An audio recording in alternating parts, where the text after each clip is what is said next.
Esther 2. We didn't finish Esther 2 last week, so we'll finish this week and then hopefully begin Esther 3. Esther 2, verse 21.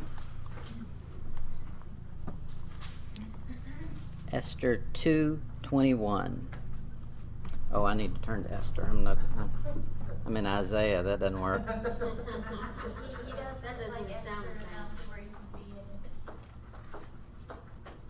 Esther, just before Job.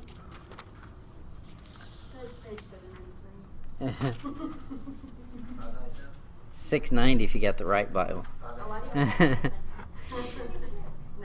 Esther 2:21. In those days, while Mordecai sat in the king's gate, two of the king's chamberlain, Bigthai and Tirish, of those which kept the door, were wroth and sought to slay the king, to lay hand on the king Ahasuerus. What do you have, espresso? Yeah, I got an Americano. A little extra punch for tonight.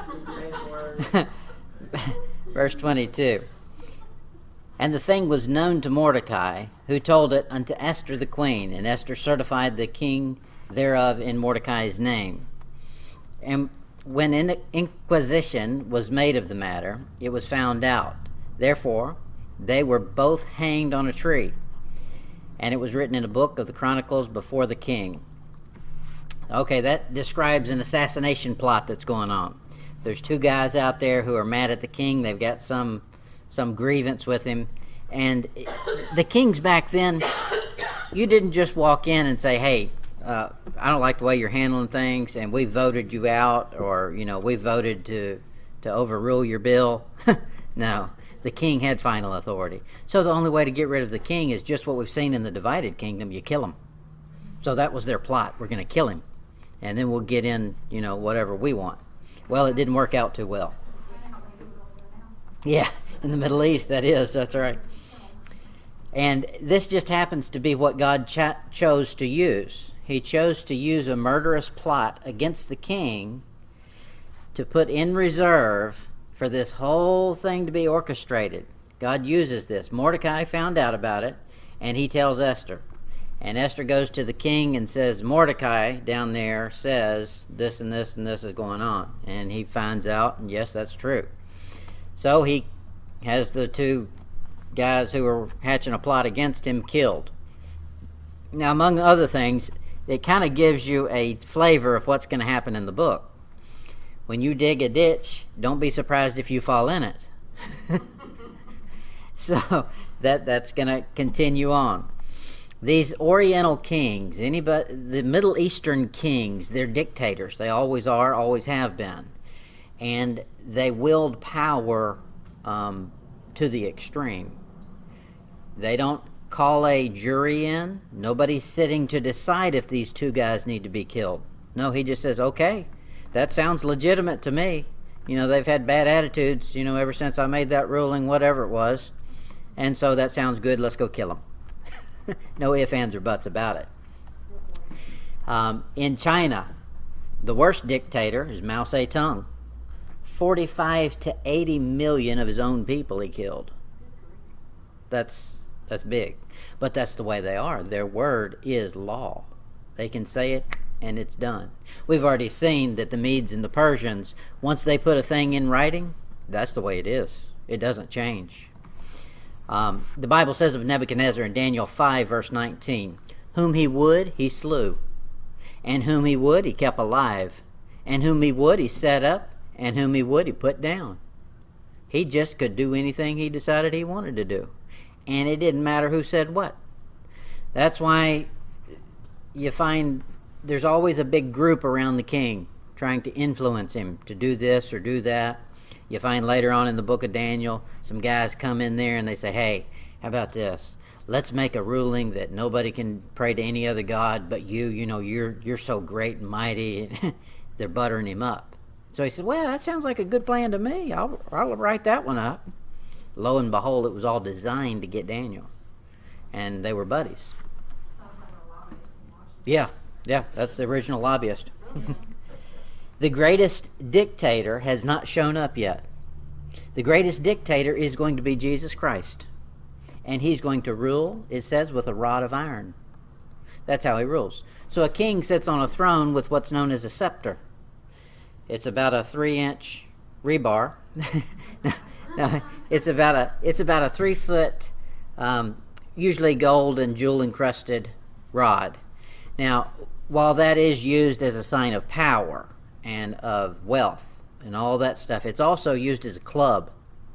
If you don't make him mad, he'll smack you with it. God's going to show up. Jesus Christ is going to show up one day, and he's going to rule, and it says with a rod of iron. Not a scepter, a rod of iron. In Psalms 2, verse 8. Psalms 2, verse 8, he says, "Ask of me, and I shall give thee the heathen for an inheritance, and the uttermost parts of the earth for thy possession." Okay, who's he talking to? It looks like he's talking to David, but it's really going to be Jesus Christ. Because verse 9, "Thou shalt break them with a rod of iron. Thou shalt dash them in pieces like a potter's vessel."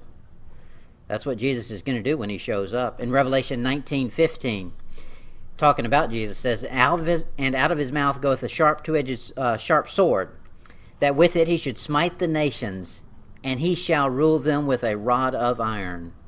That makes it plain. We know exactly. So when that rod of iron shows up, more than likely in your Bible, that's a prophecy. While it may apply to other things, it's also a prophecy of Jesus Christ coming up, and that's what he's going to do, rule with a rod of iron. When he comes back, he's going to, of course, take out all the armies, and that's him ruling. He's crushing them.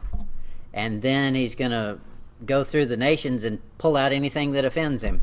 That's what it says. Anybody who offends, he rips up, takes them down. Now, we wouldn't stand for that in America. If a president sat down first day in office and said, "Okay, here's what I'm going to do. I'm a Republican or whatever, and so anybody who's Democrat we're getting rid of. They're just gone." Couldn't do that. But Jesus Christ is. When he sits down, he says, "Look, anybody who's not on my platform, which is righteousness. Righteousness is his platform. And if you're not righteous, you're gone." That simple. That's ruling with a rod of iron. Nothing's been done for Mordecai. This goes into the history book because the king has killed these guys on his word. It was certified in Mordecai's name. That is, Esther didn't say, "I know about the plot." She said, "I've been told by Mordecai." So that puts his name connecting it with it. So if someone were to come question it, they could say, "Well, footnote says go see Mordecai." And then they would have Mordecai there as the eyewitness to it. But we have something in there that tells us about life now. As Christians, we're not getting paid, and we're doing a lot of things that may be good, but we don't see good come back from it. Well, the time's not right yet. When it's time, at the fullness of time, that's when God writes paychecks. And a lot of those paychecks are going to be written on a big checkbook in heaven. But some of them get written down here too. In Matthew 6, verse 18, he says, "Thy Father which seeth in secret shall reward thee openly." Now, wouldn't that be better anyway? To get the credit for it? I mean, openly. That's what you want. In Galatians 6, verse 9, he says, "And let us not be weary in well-doing, for in due season we shall reap if we faint not." That's a promise of God. Now, it's also got a little caveat in there we don't like, "if we faint not." And that's the hard thing. That's what we got to fight in this age, is not fainting. Now, that seems pretty wimpy if you compare it to ages gone by and what those other people had to go through. Our thing is just don't get tired. But it's connected with something really good. In Matthew, we read that in Matthew 6:16. No, I didn't read that. Matthew 6:16. Matthew 6:16, he says, "Moreover, when ye fast, be not as the hypocrites of a sad countenance, for they disfigure their faces, that they may appear unto men to fast. Verily I say unto you, they have their reward." So he's saying some people who get rewarded on earth, that's the end of it.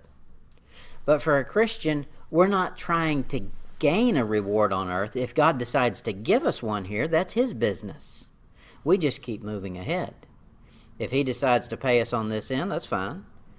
It's like in construction, they give you a draw. That is, this job is worth, $10,000. Well, we're going to give you $5,000 when you get halfway through it, and we'll give you the other $5,000 on the other side of it. That's a draw. Sometimes God operates that way. He gives us a draw down here, but the real reward's on the other side. Okay, that is chapter 2. Now we can go to chapter 3. Chapter 3. Esther chapter 3.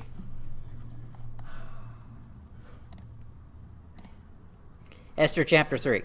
After these things did King Ahasuerus promote Haman, the son of Hammedatha, the Agagite, and advanced him, and set his seat above all the princes that were with him. And all the king's servants that were in the king's gate bowed and reverenced Haman, for the king had so commanded concerning him. But Mordecai bowed not, nor did reverence him. This is a strange passage, and a strange thing to have happened. You see, the king had commanded everybody to do this. So Mordecai not doing it is one of two things. It's just pure rebellion and meanness, because he's going against the king's commandment, or he's got a higher king he's answering to who's given him another commandment. And I'm not going to give you a definite, it's one way or the other. You figure that out, but I'll give you some evidence to pull from. Verse 3. And the king's servants, which were in the king's gate, said unto Mordecai, Why transgressest thou the king's commandment? Okay, that's the same thing we're wondering. Why did you disobey? Verse 4. Now it came to pass, when they spake daily unto him, and he hearkened not unto them, that they told Haman to see whether Mordecai's matter would stand, for he had told them that he was a Jew. Okay, so that's obviously his answer. His answer is, I don't bow because I'm a Jew.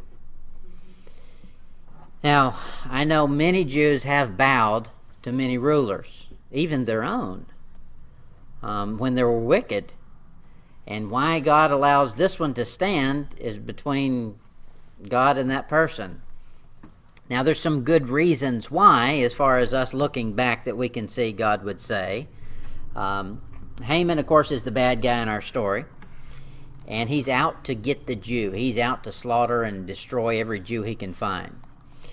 The time of year it is when the children of Israel celebrate a redemption from this supposed slaughter that is supposed to happen. Purim, P-U-R-I-M, Purim, however you say that. Purim. That's the time that the Jews get their vengeance back, for this evil plot against the Jews. But Haman has decided in this book he's going to revenge something done to him on a bunch of people that had nothing to do with him. That's satanic. I mean, why would you go slaughter a whole bunch of innocent people because one person made you mad? Why didn't he just walk into the king and say, you commanded everybody to bow, one guy's not bowing, go make him bow? Okay, well, that would make him look like a little crybaby. So he's got to deviously come up with a plot why he hates Jews. It's been done all through history. The Jew is picked on, and they don't understand why. Well, it's because in the beginning, God chose them. Nobody likes the teacher's pet. And that's what we've got. So Haman's a type of the devil as far as if we're doing types and pictures. He'll be a type of the devil. Esther will be a type of the Jewish nation. She is a Jew that's the queen. The king is a type of God the Father loosely, not in all areas, but in a loose type. And you've got a tribulation set up there. You'll see sometimes the tribulation on earth and sometimes the church in heaven. Sometimes it goes back and forth, but that's loose things that you can notice as you go through. The plot is the woman, Israel, is going to run for her life. And the villain, the devil, is out to get her.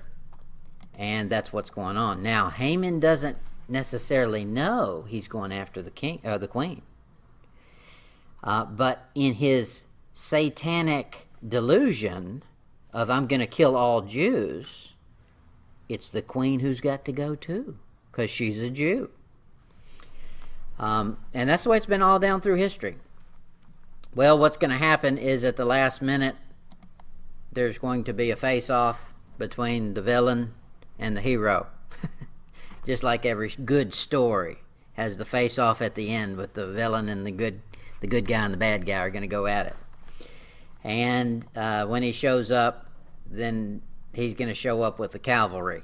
Here comes the heroes out in the front, and behind him, thundering is the cavalry, and they're going to show up after he's already slaughtered everybody. Right.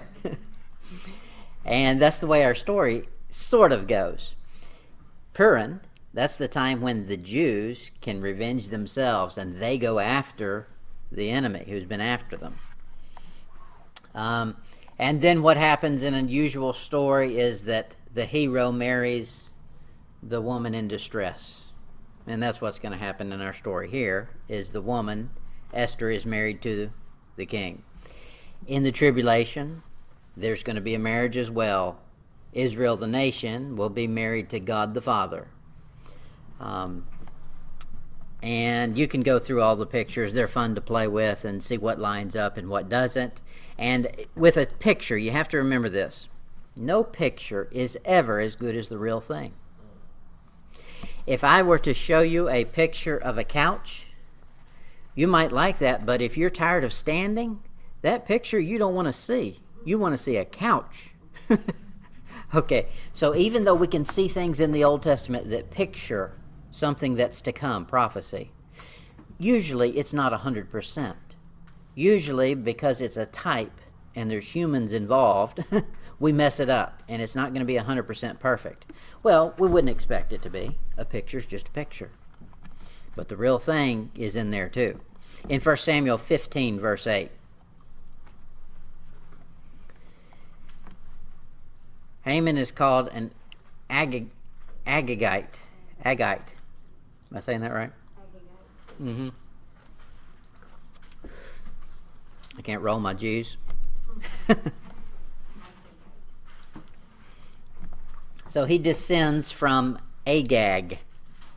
Watch it. See the name? A-G-A-G. Agagite. That is from Agag. That's what it means.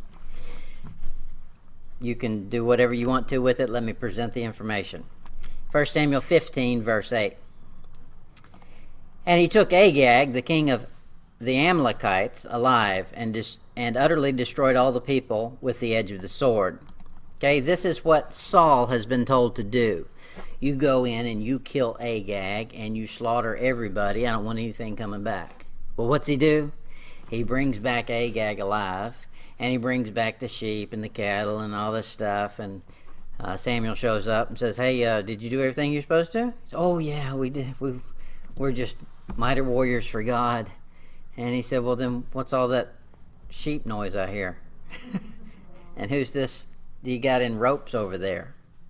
He said, "Well, the people," and you know the story. Well, this is the guy. This is a descendant of this guy, Agag. Obviously, he had not killed everybody. This is Saul saying he's killed everybody, not God saying he killed everybody. But we also know that he didn't take the sheep. He's not doing a lot of things that he's claiming we did in, good faith and the way we were supposed to. Agag's the king over the Amalekites during the reign of Saul in Israel. God commanded Saul to utterly destroy them. And so he should have. God swears an eternal vengeance against Amalek. That's where this comes from. Exodus 17. Exodus 17, verse 8.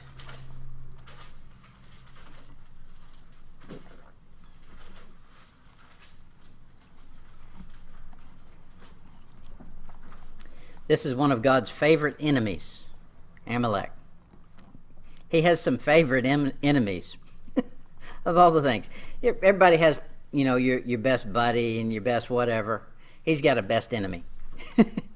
He's got certain people he just enjoys beating up on. In Exodus 17, verse 8, then came Amalek and fought with Israel and Rephidim. And Moses said unto Joshua, choose out men and go out, fight with Amalek. Tomorrow I will stand on top of the hill with the rod of God in mine hand.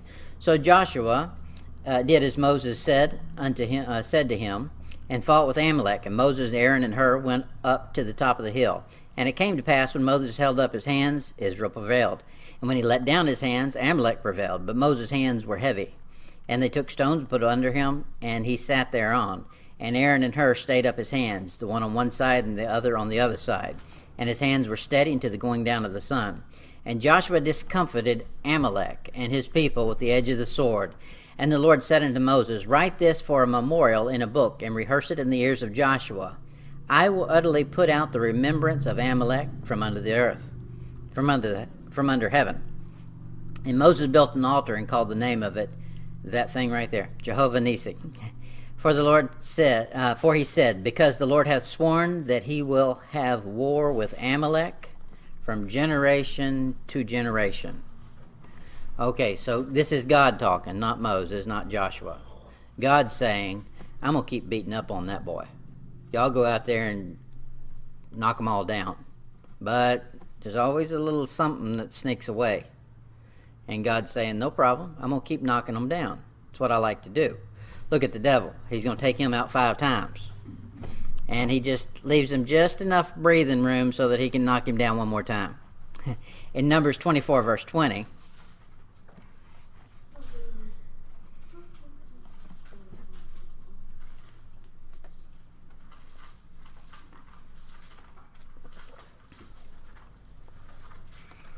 Numbers 24:20. And when he looked on Amalek, he took up his parable. Okay, who's talking here? Balaam. Balaam is one of the greatest prophets in the Old Testament. You wouldn't naturally think that, but he gives some insight that's amazing. Here he is. And he looked upon Amalek, and he took up his parable and said, Amalek was the first of the nations.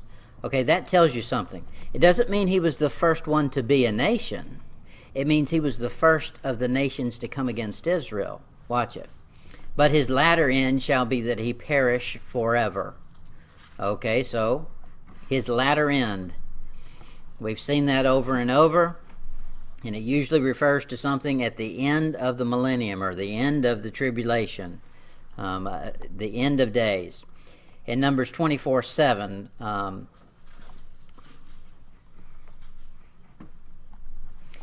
he shall pour the water out of his buckets, and his seed shall be in many waters, and his king shall be higher than Agag, and his kingdom shall be exalted. Okay, so there he's talking about Jacob, the nation Jacob, but in reference to the whole nation. That Israel, remember his name was changed to Israel. Israel is going to be higher than Agag. Okay, because obviously that was a great king, a great kingdom. And they were the first ones to pick on Israel. So the Lord's going to bless Israel and spread him out and make him bigger than Agag and his kingdom. In the process, he's going to destroy Amalek and Agag. In Numbers 24:20. And he looked on Amalek, and he took up his parable. Oh, we already read that. Psalms 9, verse 17. Psalms 9:17.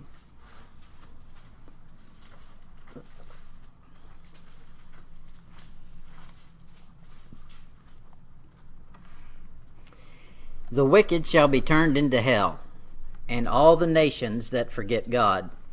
Now, it'd be nice if he put a timestamp on that, but he didn't.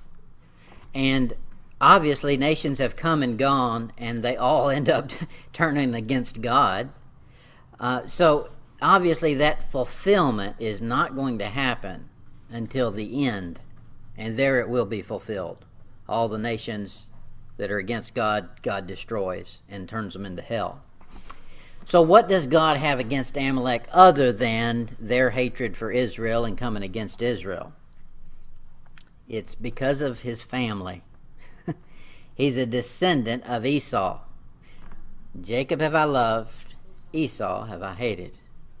Okay, so that's one of his pet punching bags. So what do you expect? Genesis 36, verse 12.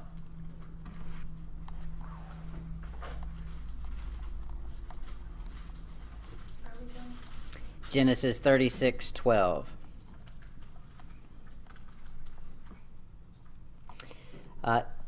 And Timnah was concubine to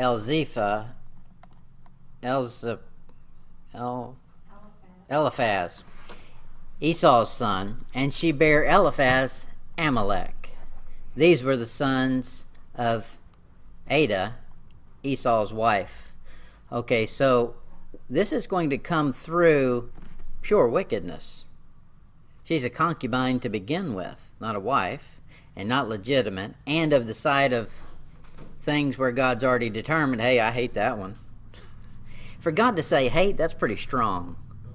That's pretty strong. Look at it in Romans 9, verse 13.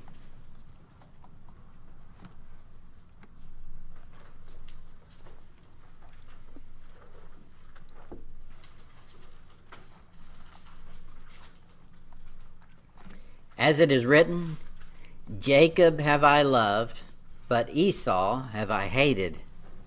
Now we're not given the actual time stamp when that happens, and people want the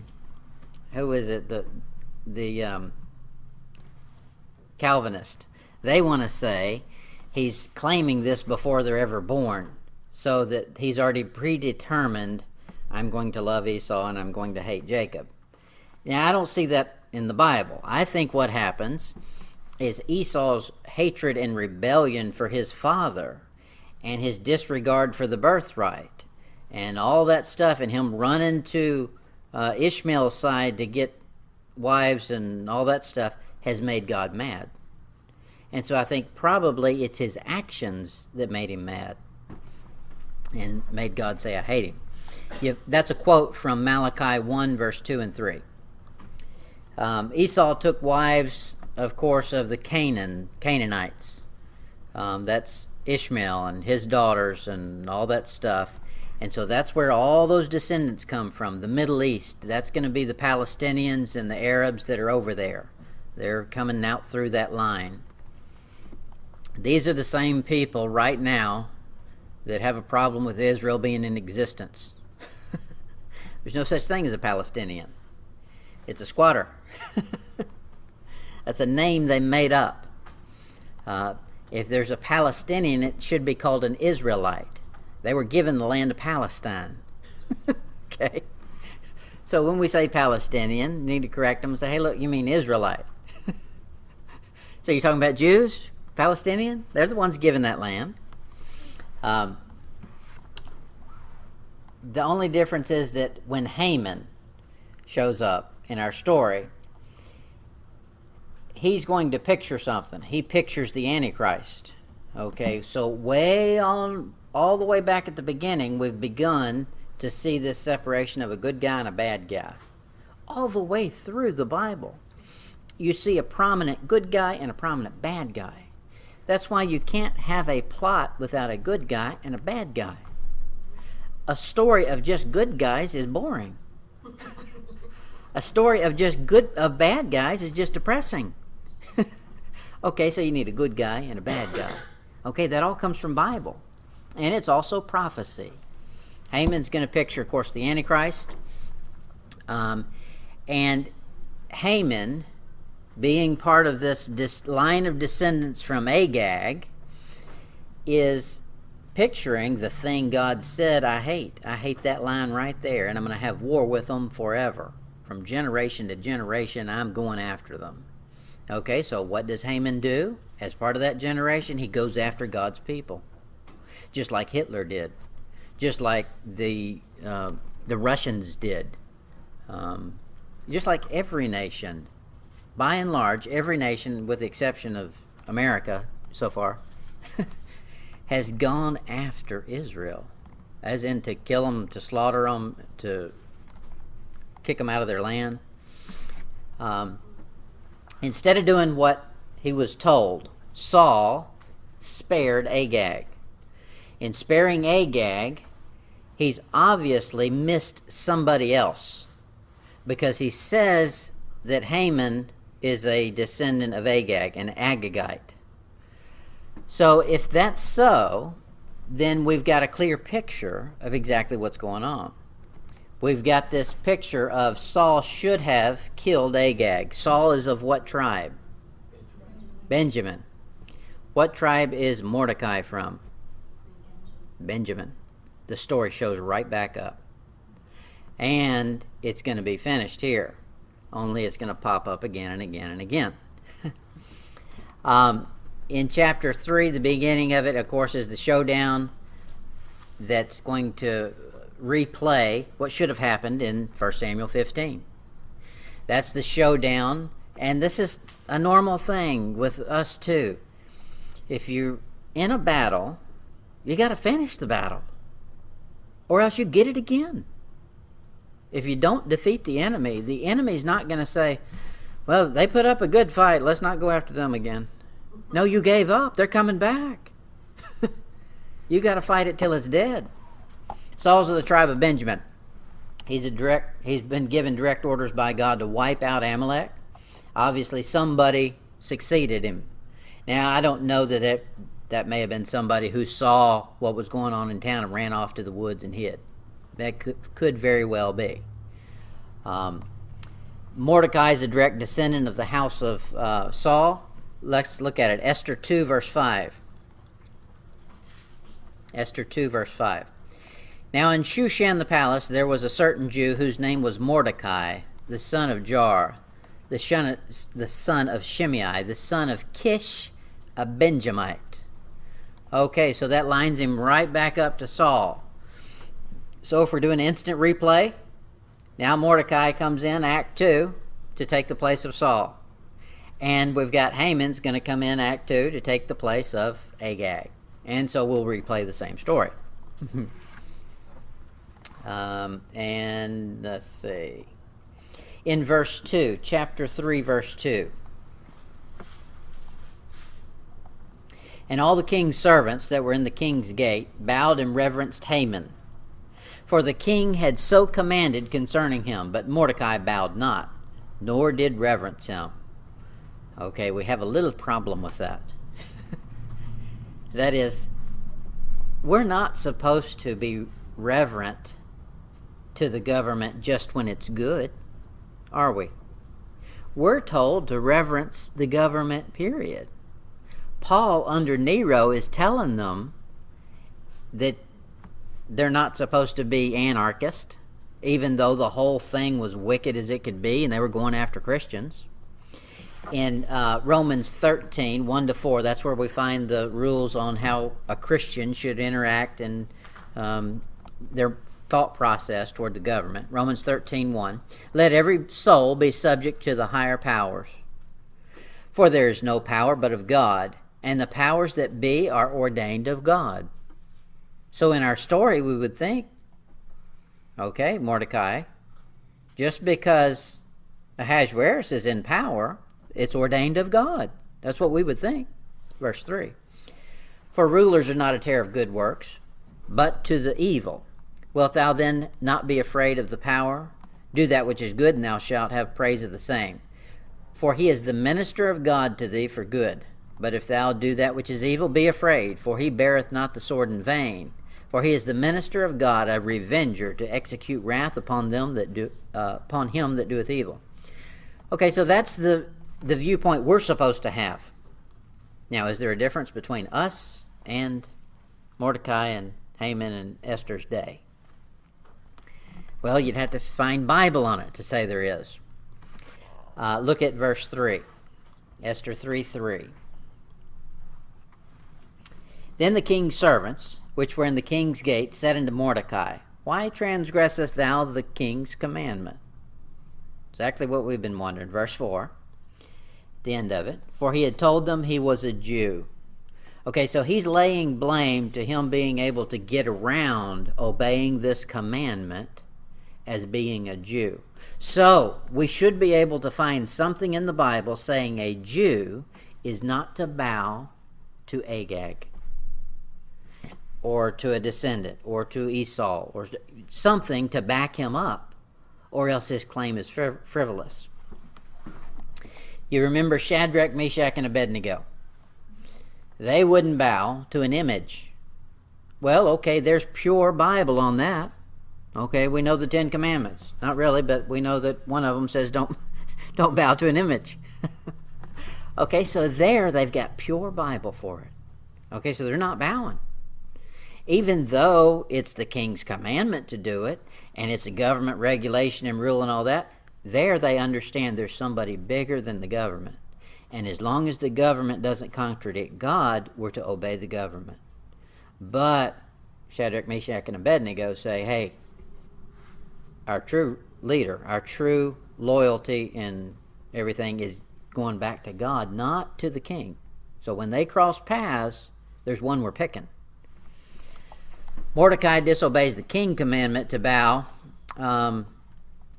to a man who is of a cursed race. His race is cursed, or his genealogy. Do what? He's also not the king. Yeah, and he's not the king. Yeah, he's this guy's on a power trip, Mordecai, and you can see it just in reading the story. It's all about me, me, me, me. And when he comes into the king, he's thinking, oh, well, I'm going to be decked out in the king's apparel and ride the king's horse, and everybody's going to think me and the king are pretty chummy. That's his whole thing, is everybody's got to look at him. Everybody's got to bow to him. And because he had risen up in power in the ranks, he thought suddenly he deserved it. Your title and your office and your position means nothing.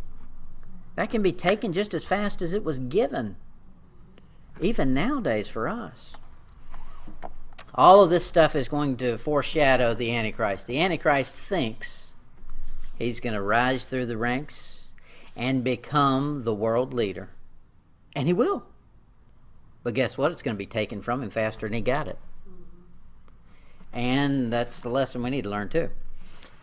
You find all of that stuff in Revelation 13. The Jews are told when they came out of Egypt, they're not to have any images. So we can understand Shadrach, Meshach, and Abednego. And when they fooled with images in the book of Judges, we saw all through the book of Judges, every time they would be delivered, it wasn't long before they're running back to some image to bow down to. So what happens? God gives a little correction. Then Solomon. Now David does all right. Solomon comes along, and it's not long before he's running to the other gods. And when he does, his kingdom gets busted up. We've got the divided kingdom. When Manasseh does the same thing, sends them out to worship other gods, fake gods. When he does, they go into captivity. It's just a vicious cycle. The problem becomes this. If the persecution, the cause and effect, that's the problem. People look to things and say, okay, there's an effect there, so it must be this cause here. So Israel right now is in nothing but turmoil. What's the cause for that? They're not worshiping an image, although they really are. They don't recognize it.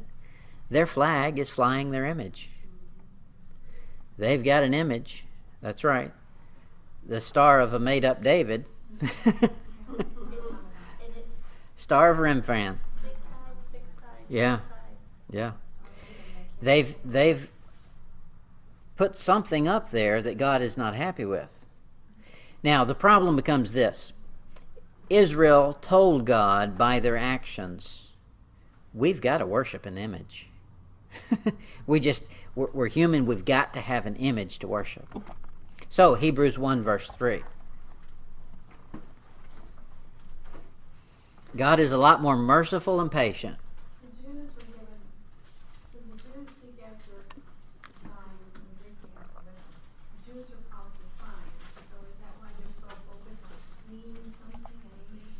Yeah, who knows? Signs so that they see something? Maybe. They didn't bow Unless because they get the do what? They didn't bow because Aaron was not the king, he was a false. Yeah, except for it was the king's commandment. Everybody bow.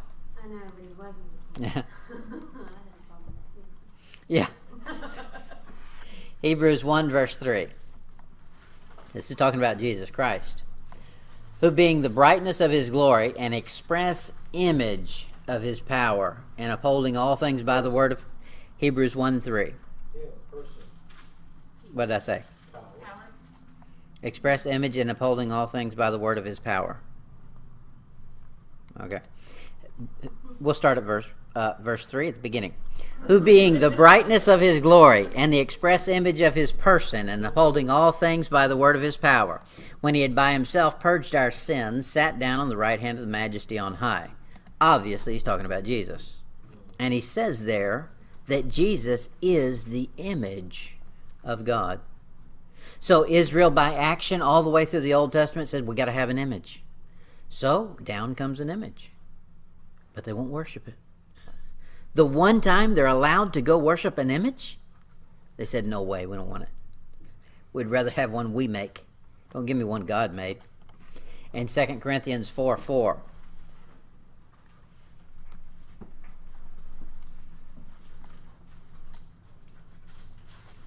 2 Corinthians 4:4.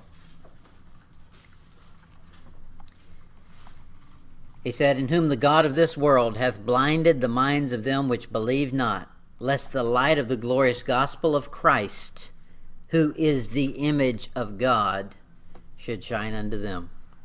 So the devil's at work. He was working overtime when Jesus Christ showed up. Why? Because Israel finally had what they've been craving, an image, and a good one they could actually worship. And by and large, they didn't. But now some did. Look at John 20, verse 28.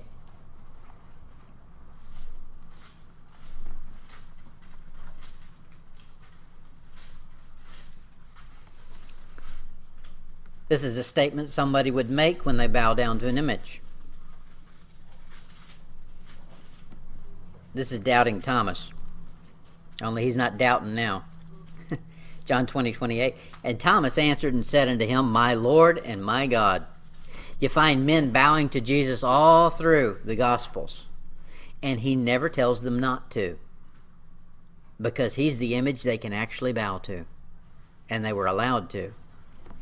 But as far as the nation itself, the leaders of the nation, they wouldn't accept him. So because of that, they get just what they got in the Old Testament, more of the same. They're hard-headed, just like we are.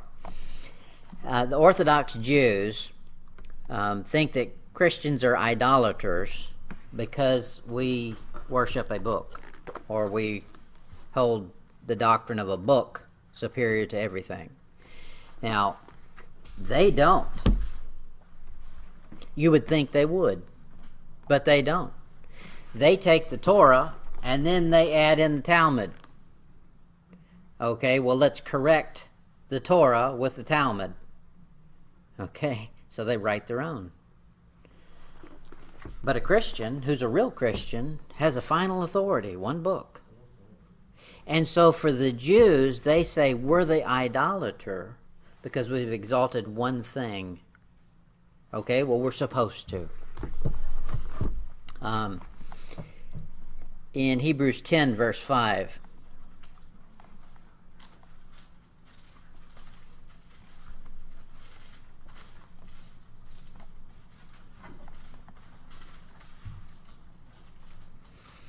when God gave an image to the earth, he gave them one that they could worship because what they had commanded they could not worship in the Old Testament, remember, was a graven image, a molten image, pictures they were even told to get rid of. But this was something made by God. Hebrews 10:5. Wherefore when he cometh into the world, he saith, sacrifice and offering thou wouldest not, but a body hast thou prepared me. Not Mary, Mary didn't prepare that body. God did. Okay, so that one they could have worshipped. It was an image, something designed direct by God. In Hebrews 2, verse 9.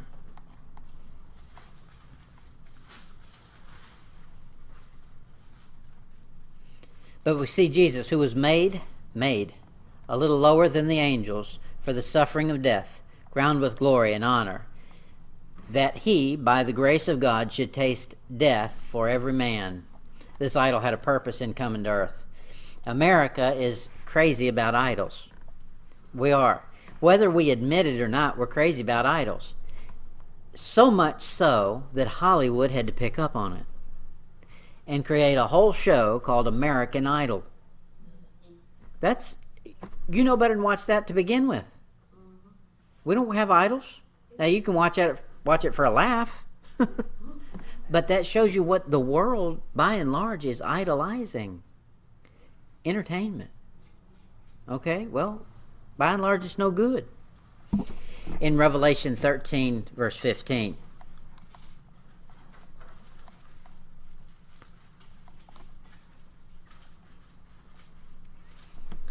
Revelation 13:15. The devil, of course, wants to one-up God. So here he goes. Revelation 13:15. And he had power to give life unto the image of the beast, that the image of the beast should both speak, and cause that as many as would not worship the image of the beast should be killed. So now the Antichrist shows up, and what's he do? He does what God did. Brought us an image, told the people they could worship it. Well, now the Antichrist is going to say, well, I'm successful. My people are worshiping it. And if they're not, I'm getting rid of them so they don't exist anyway.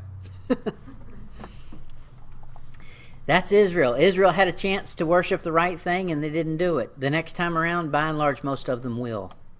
They'll worship the wrong thing. In Revelation 12:17.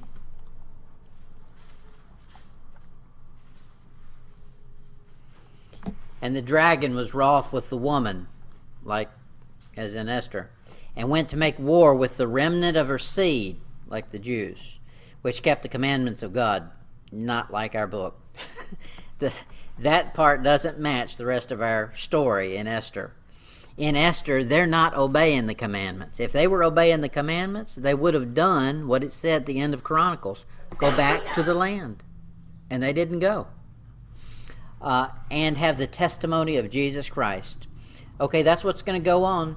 There's just going to be a little remnant left that will adhere to what the Bible says and worship God instead of the image that the Antichrist produces. It's so easy to fall prey to what the devil gives because it's sight. And in America, probably more so than any other time in history, it's more prevalent. The sight is wicked. What you can see and what you gravitate toward in the entertainment you want is by and large demonic. That's just the American system. Now, I'm not saying for Christians. Christians know what they should be looking at and what they should be worshiping and how they should have their own entertainment. But I'm just talking about as a whole, America and Hollywood and what you're given that your options are is wicked. Just try to go shopping. Go to the mall. Do this. Go to the mall and try to find some modest apparel for a woman. But compare it to the sleazy garbage they have. Okay? You'd think it ought to be at least 50-50. But it's not. That's the devil behind it. Satan knows that these eyes a lot of times want to overrule the spirit because it's on the inside. All right, we better get moving. In Revelation 14:1-12, it'll give you the end of the story, but I don't have time to go there. In the passage before us, Mordecai is operating according to the lesson the Jews learned. The Jews learned by being kicked out of their land and being told, don't worship other idols and don't worship anything I've not set up, that he's not to bow, maybe. So he's not bowing to someone he shouldn't bow to because he's afraid of what's going to happen to him. Maybe. The problem I have with that take on it is this. He shouldn't be there to begin with. If he was so worried about obeying God, why didn't he hightail it back to Israel? When Cyrus said, everybody who wants to go, take off, I'll help you get there. So we can see little types and little pictures, but nothing's going to fit 100% and can gel just right. So you work on it and pray about it and see what you come up with. Daniel chapter 6, verse 10.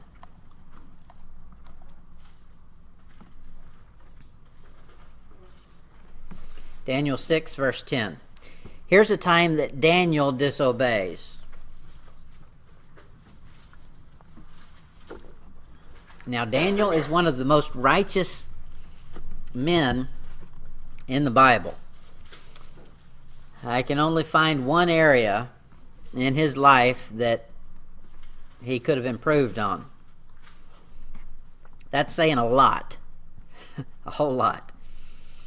And I'll let you find out where that is just in your reading through the book of Daniel. But here's a time that he disobeys the king. This is, remember we talked about the king's council comes up there and says, let's make a decree that nobody does anything, without written authority, and they can't pray to any other gods. Well, Daniel says that's a no-go. Look at it, Daniel 6:10. Now, when Daniel knew that the writing was signed, once it's in paper, it's set in stone. It can't be changed. He went into his house, and his windows being opened in his chamber toward Jerusalem, he knelt upon his knees 3 times a day and prayed and gave thanks before his God as he did aforetime. He's not changing his system. He said, I've got somebody higher than the king, higher than the law that I answer to. I don't teach that man should disobey the law unless it contradicts the Bible. Now, for him, he was supposed to do this. For us, we're not supposed to bow down 3 times a day toward Jerusalem and pray. Okay? So for us, we've got to do this. This is the rule of thumb. If there's a way to avoid disobeying the law and still obey God, then by all means, that's the route you should take. If there's no way to avoid disobeying the law and still obeying God, then it's obvious you have no choice. You have to obey God. So if you're in that catch-22, God will protect you, like he does Daniel in the lion's den. But we got to make sure. There's a whole group of people out there who have decided they're going to obey God because they're answering to a higher authority, and disobey man when they don't have to.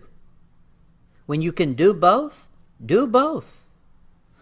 For instance, there's nothing in the Bible about go get a marriage license. And yet we've got all this group of idiots running around living together and claiming it's a biblical marriage. That ain't a biblical marriage. Biblical marriage says do things open and honest in the sight of God and man. Hello. It doesn't void God's word by going and getting a marriage license. So make it open and honest. So, and then the same thing with the tax, income tax. Let's don't pay income tax, Okay, you can still pay your income tax and honor God. You can. You can still go get a marriage license and obey God. One doesn't void the other one out. So that's where Daniel was, and he did the right thing. Now, I don't know how that had to do anything with Esther, but now we're back to Esther. Esther 3, verse 5. Actually, what time? Oh, we better cut it off there. It's already 8 o'clock. We'll pick up there. Esther 3, 5. Esther 3, 5.